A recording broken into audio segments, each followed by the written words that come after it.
Hallo und herzlich willkommen zur 82. Folge von Fräulein Maja empfiehlt.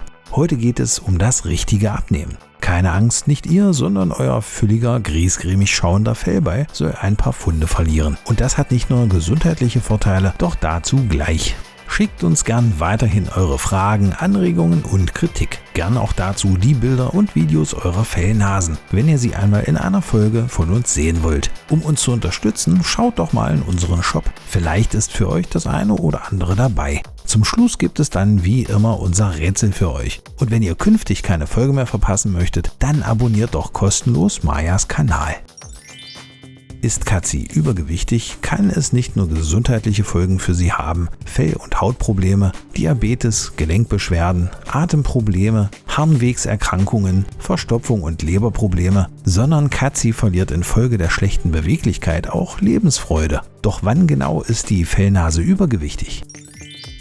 Unterschiedliche Katzenrassen sind selbstverständlich unterschiedlich schwer. Ein stattlicher Maine Coon Kater darf mehr wiegen als eine British Kurzhaarkatze. Dafür gibt es den Body Condition Score. Durch Beurteilung bestimmter Körperpartien kann auf Übergewicht oder Fettleibigkeit hin überprüft werden. Idealerweise hat eine normalgewichtige Katze eine sichtbare Taille und wenig Bauch. Beim Streicheln ertastet man mühelos ihre Rippen. Ist die Taille kaum zu erkennen und der Bauch gerundet, die Rippen nicht zu spüren, dann hat der Wonneproppen ein wenig zu viel Fett auf den Hüften. Einen entsprechenden Plan zur Verdeutlichung haben wir euch zum Download in die Beschreibung gepackt. Nach einem Check-up beim Tierarzt, um organische Ursachen oder andere Erkrankungen auszuschließen, kann es mit der Gewichtsabnahme losgehen. Vergesst nicht, regelmäßig eure Katzi zu wiegen. Radikaldiäten mit zu schneller Gewichtsreduktion schädigen die Leber eurer Samtpfote. Strategie 1: Reduktion der Futtermenge. Diese Strategie lässt sich am einfachsten umsetzen. Man muss nicht auf anderes Futter umstellen und braucht lediglich die Menge auf die vom Tierarzt empfohlene Kalorienzahl verringern. Aber unser stattlicher Kater wird nicht satt. Schlimmer noch, er stibitzt beim Mitbewohner.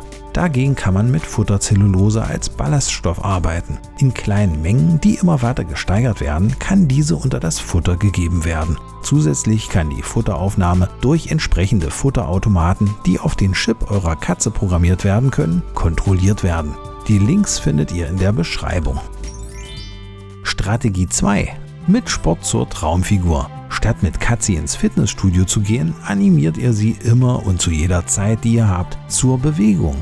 Sei es durch das Spiel mit dem Lieblingsspielzeug oder aber durch das Locken mit Futter. Sobald sich die abgerundete Fellnase geistig anstrengen muss, um an ihr Futter zu kommen, wirkt sich das auch positiv auf den Gemütszustand aus und die Bewegungsfreude kehrt langsam zurück. Wenn ihr da am Ball bleibt, sucht euer Stubentiger bald selbst das Spiel und bewegt sich auch gern wieder aus eigenem Antrieb. Hierzu könnt ihr Katzi mit Fummelbrettern und Snackbällen aus der Reserve locken, wobei bei einer Diät dem Nassfutter der Vorzug gegeben werden sollte. Mit Futterspielen, wie sie beispielsweise Travelers Garden eindrucksvoll zeigt, könnt ihr eure Fellnase auch mit Nassfutter zu sportlichen Höchstleistungen motivieren.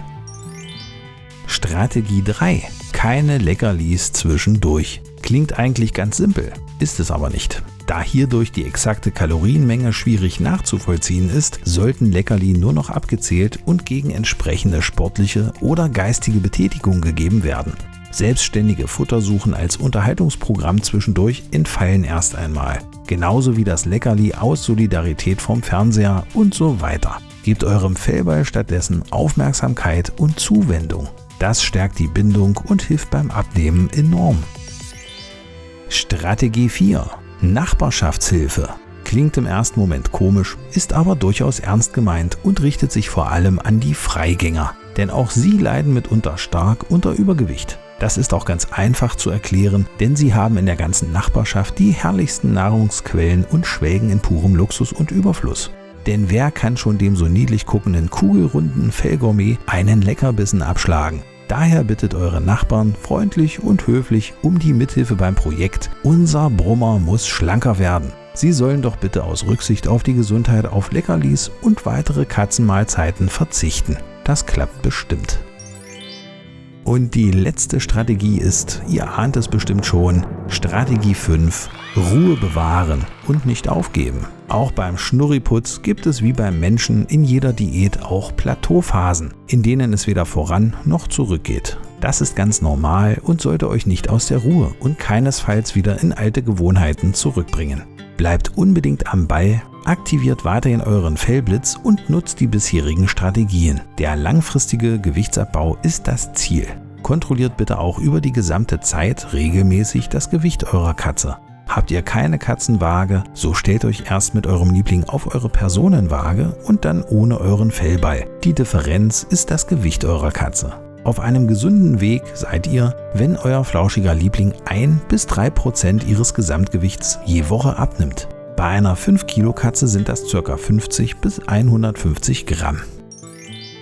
Und das war es auch schon wieder für heute. Wenn ihr noch Fragen, Tipps oder eine Geschichte rund ums Diäten habt, dann schreibt doch bitte einen Kommentar. Und wenn euch unsere Folge gefallen hat, dann gebt doch bitte einen Daumen hoch und teilt uns. Im Rätsel vom letzten Mal suchte Maja den Hirsch, aber auch Geweih haben wir gelten lassen.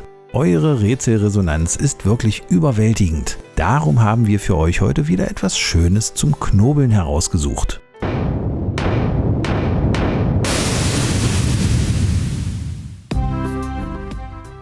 Witschel, Watschel geht über die Brücken, hat selbst eines Königs Bett auf dem Rücken.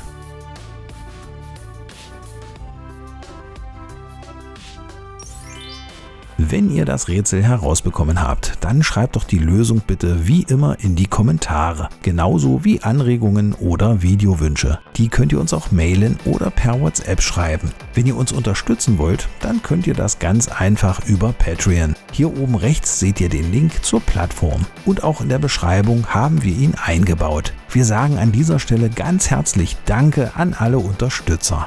Wenn ihr nichts mehr von Maja und Mokka verpassen wollt, dann abonniert doch kostenlos unseren Kanal und gebt eurem Maja-Abo einen auf die Glocke. Bis zum nächsten Mal.